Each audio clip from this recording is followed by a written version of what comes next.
People like to say this business is about luck. And sure, luck plays a part. But luck doesn't explain who's still here 20 years later. What I've learned is that this business really runs on a relationship, constant negotiation between creative risk and the systems that surround it. When that relationship breaks down, even good work disappears. I've been inside projects that took real risks, and the ones that lasted, they weren't necessarily the safest or the most obvious. They were the ones where the business understood what it was actually protecting.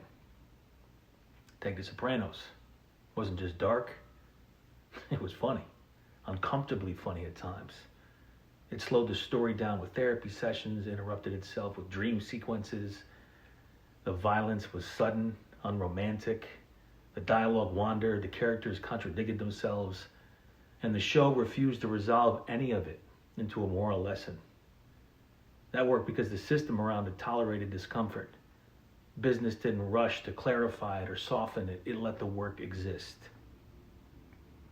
Film showed me a different version of that. Like Knock Around Guys, it leaned into tone, culture, and masculinity more than plot. It wasn't just engineered for opening weekend. And because it wasn't rushed, it lived long enough to be discovered. That's creative risk aging well. And then you take Welcome to Collinwood, that came out of a studio culture like that too.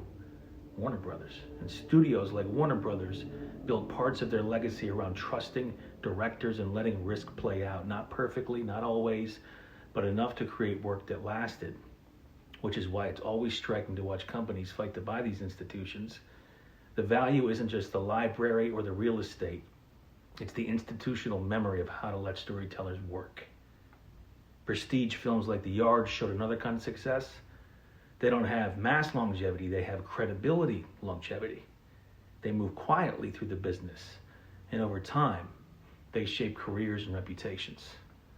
Then you take television at scale, shows like 24 or CSI, taught me how structure supports reach. When the form is clear and repeatable, the business can carry it globally without crushing the creative idea. And video games, LA Noire, Mafia 3 showed me one of the most honest feedback systems we have. The audience chooses whether to stay inside the story in real time. Performance and storytelling either earn that choice or they don't. Looking back, the projects that lasted weren't the safest ones. They were the ones where the business understood its responsibility.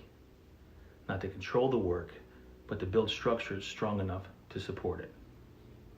That's how I look at this now. Not just the role, but the system around it, because great stories need protection, and great storytellers need to understand the business that's carrying them. That's how work lasts.